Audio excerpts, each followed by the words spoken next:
guys, welcome back to Slowly Slapping Sloths and our latest mob switch video. Sorry it's taken a wee while to get this done, but real life interferes sometimes. I'm actually going to show you two mob switches today. One's a super simple design and all you need to get started is a couple of villagers and a zombie. The other one is a bit more complicated and it's part of a larger modular villager, breeder and trading hall setup, and it's actually the one I've built in my own survival world. As always, I'll have a world download in the description and a bunch of Lightmatica schematics for the things we're going to build. You can also find my Lightmatica tutorial link down in the description, and I would definitely recommend watching that and getting to know Lightmatica, as it makes building an awful lot more easy, or an awful lot easier. I usually design and build my own stuff in a creative world, then use Lightmatica to quickly and easily rebuild using the schematic I've designed. If you've seen any of my mob switch videos before, we're in the same world here, and in the download file I'll pop command blocks at the spawn point so you can easily teleport to the various mob switch designs depending on the version of Minecraft you're playing. This design works in 1.16 and it's built for 1.16. So the world download will probably load in other versions and you'll be able to use the other mob switch versions in earlier Minecraft versions. Just said versions too many times. If you remember, in 1.14 we used to use mobs from a mob spawner for our mob switch, and we used a trick where we would use nether portals to stop them despawning when we moved too far away from them. And then 1.15 we used the mob switch behind me, which was shulker based, but we had to move away from that in 1.16 because shulkers in minecarts no longer counted towards the mob cap. So we ended up with this initial 1.16 design where we took our 1.15 mob switch, again behind me, and moved the shulkers over to the mob switch using pistons here to move them in and out of loaded chunks. But the commenters on that 1.16 video pointed out very kindly that we can use zombie villagers for an even easier mob switch, so that's what we're going to do in this video. The key thing to note about using zombie villagers, and the thing that confused me for the longest time, was that you've got to trade with them first before you can use them in your mob switch. So let's have a look quickly at how the mechanics work around zombie villagers in a mob switch. So if we spawn a few zombies in our cells here, and we trade with them, there's 1, 2,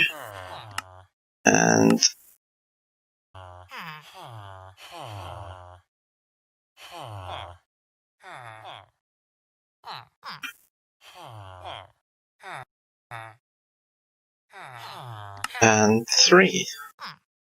And we'll do these 3 as well. 1, 2, and 3. And then let's pop a zombie in with each of these.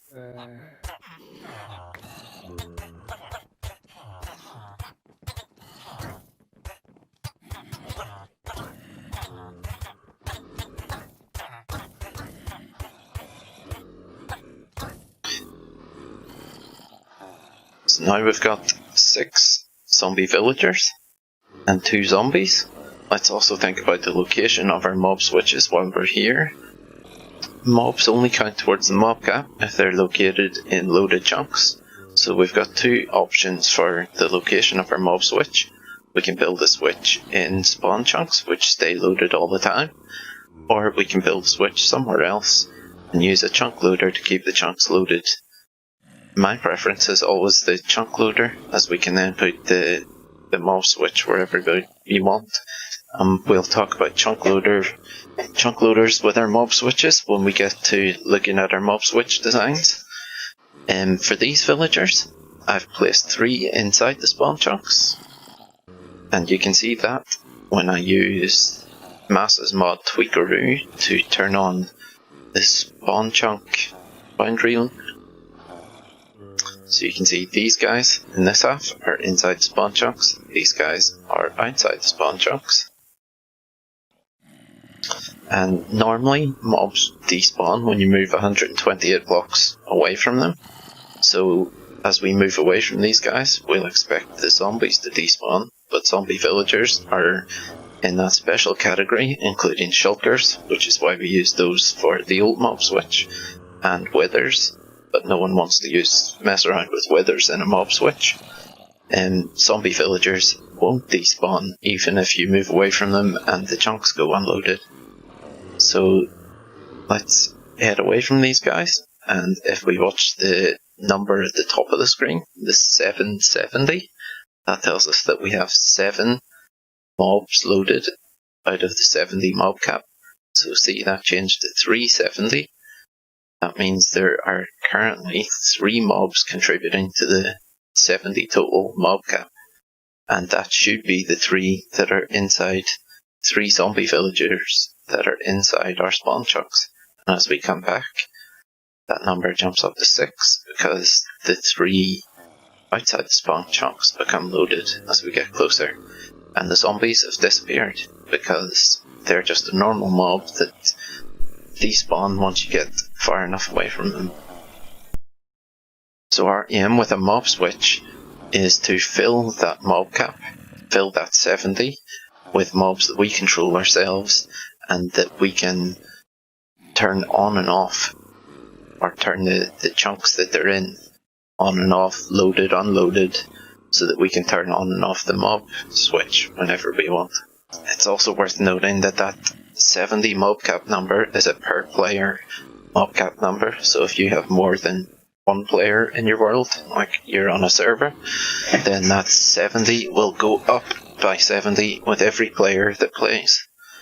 So you can see why it's much easier using zombie villagers than trying to manipulate 70 shulkers from the nether into the overworld and build a mob switch with those. And by the way, I'm using carpet mod here to view the mob cap. It's worth having a look at carpet mod if you do any technical building or need to test your builds. It's got so many tools in it that are brilliant for telling you all about what's going on and troubleshooting your build. Let's head over to our first mob switch design. So here we are at our simple mob switch build. You could build this and start this with just 2 villagers and a zombie. Zombie's further down and we'll talk about him in a few minutes. So we've got 2 or more villagers up here, and we're going to throw in some food to them so they breed. Let's throw in some potatoes.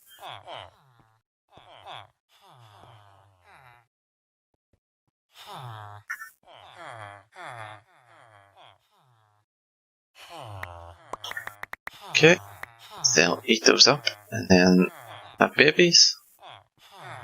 And the first thing we're going to do is we're going to block off these gaps so that babies don't fall down yet. So if you're starting with a small number of villagers up here, you want to allow them to breed until you've got 10 or so, and then after that you can unblock these gaps and the babies are going to fall down. We're also probably going to want some blocks here so that babies and the adults don't jump over the top and try and get to the beds. Beds are important and trapdoors are important because the villagers think they can get to these beds and they need some available beds if they're going to breed. They need at least 1 free bed for each baby that they make. Now once they turn into zombie villagers further down, they'll free up that bed again, so we probably don't need this many beds, but it's, we need some of them anyway. So once these guys have bred enough, then we unblock the holes, and the babies will fall down. We've also got some watering dispensers here that we can use. If the babies aren't falling, then we can shoot out the water and it'll flush the babies down. So that baby fell down. Then down here we've got some trading stations. So for farmers and for fletchers at the minute, you can use whatever you want, obviously. I like farmers and fletchers because it's easy to get sticks and crops. Let's grab some sticks, some crops. So we'll trade with these guys.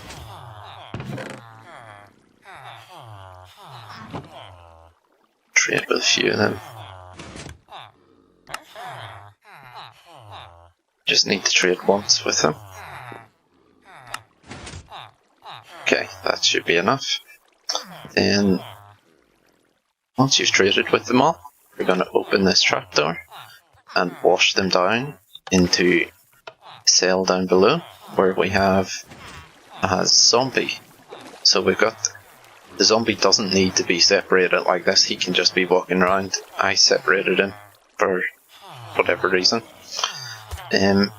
But in thinking it through, he can just be wandering around and he will munch on these guys, turn them into zombie villagers, and then you're well on your way to your mob switch. Just need to do that until you've got 70 or more of these guys, depending on the number of players in your world.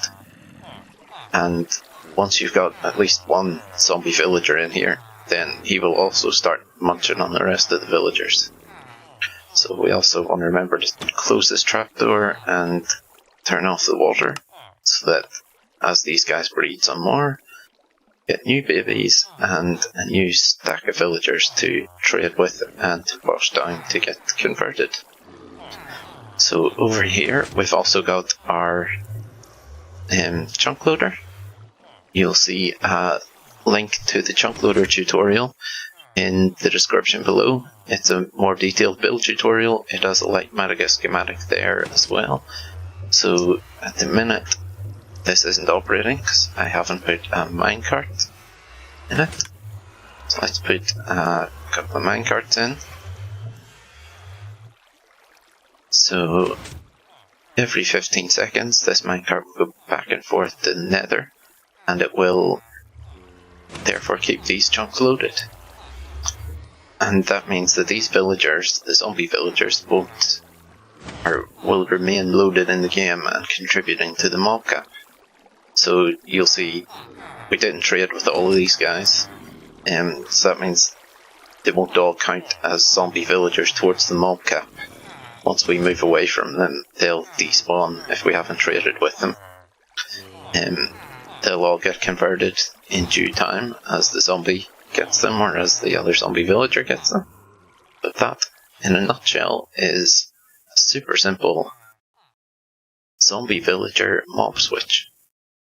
The Schematic schematic is in the description below, so feel free to download, play with it in the test world, and build it in your own world. So let's head on over to our more complicated mob switch, but infinitely better. As I said before, this is the same design I've used in my own survival world. It starts off with this villager breeder, which is a modified version of Nembon's design.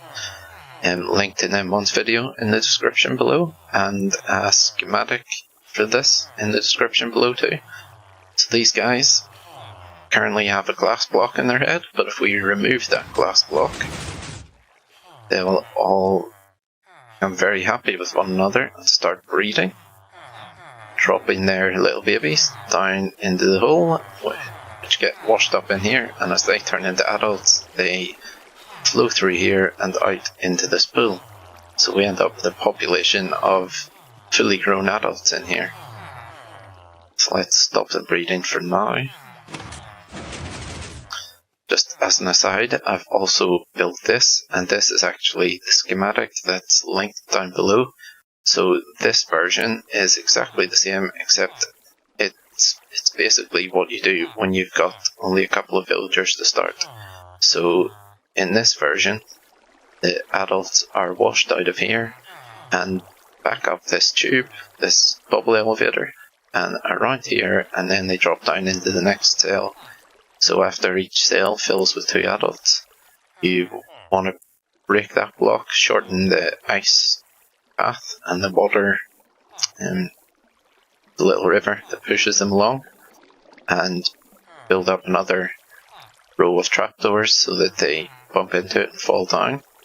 And you also want to extend the redstone signal for this line, and this line, and that will allow the button here to move the blocks on top of the villager set.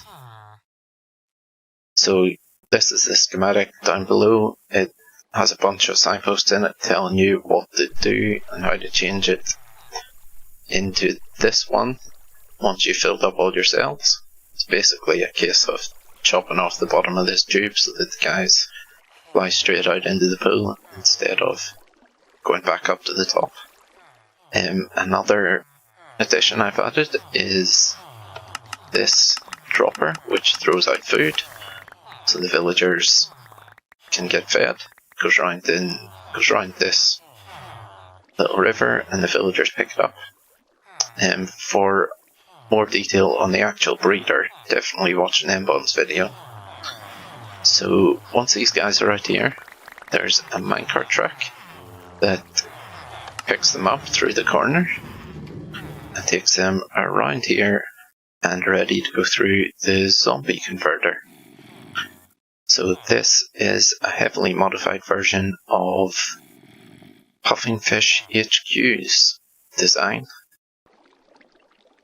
So Puffingfish HQ originally designed this to be as villager zombificator and curer for sending villagers to trading halls. I've adjusted it so that it's usable for our mob switch as well. So let's have a look at how it's used in both cases. We are going to call a villager from our breeder pool with this yellow button. It should appear up here. Then we'll send them past the zombie, this button.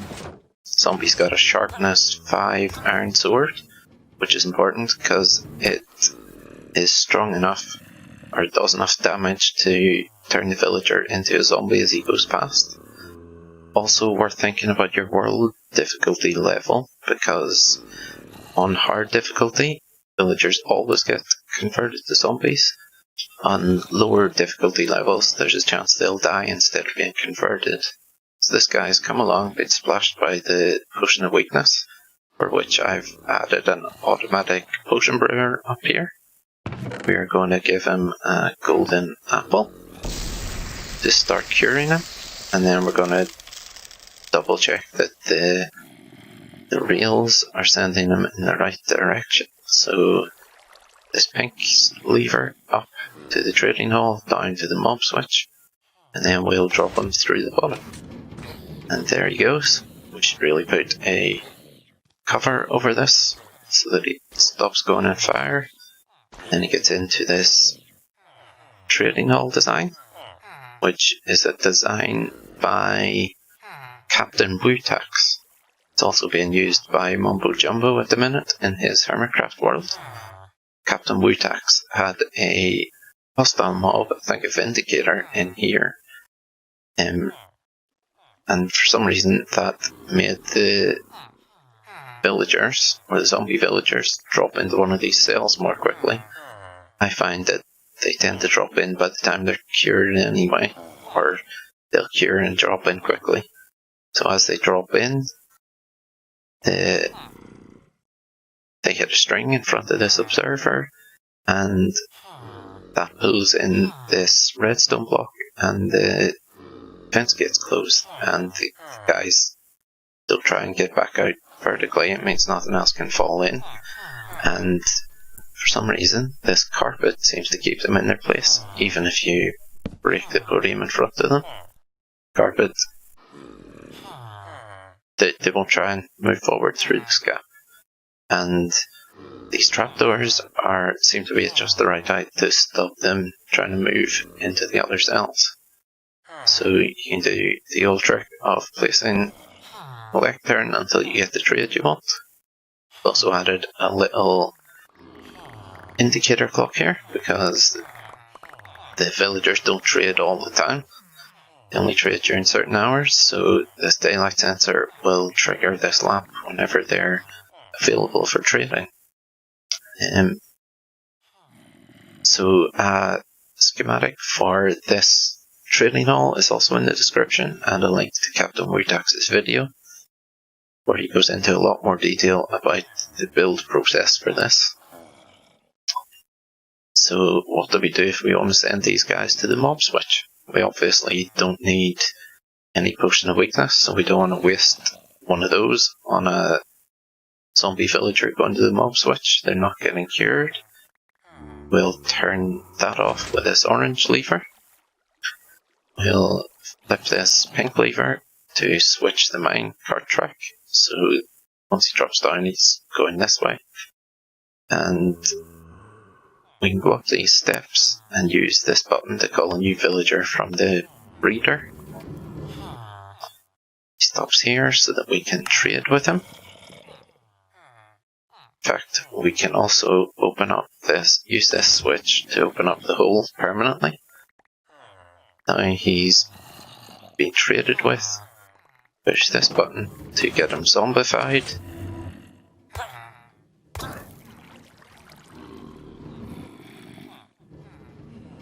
And off he goes along the railway, which I've covered this time, so he's not on fire.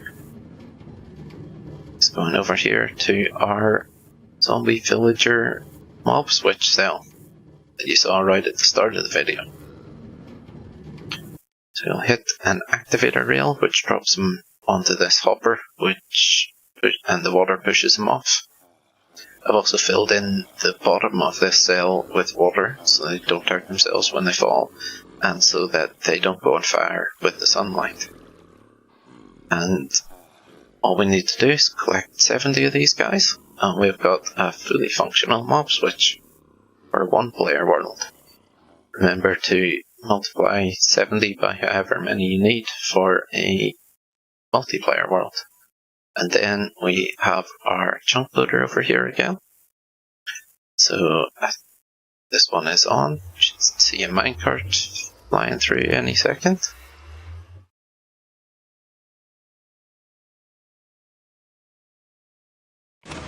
Oh, apologies, that was off. So the minecart goes through and then comes back.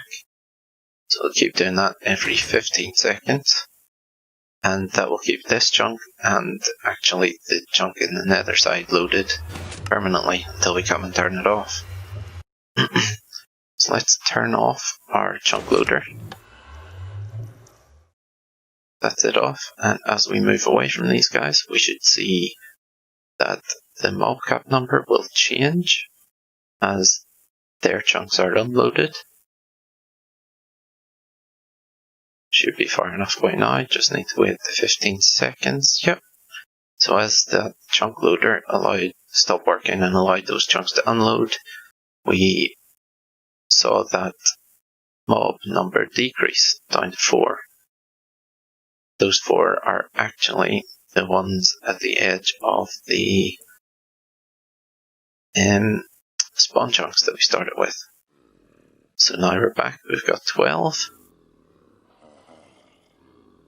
And if we turn on our mob, or our chunk loader again, we can move away, and that 12 should not change.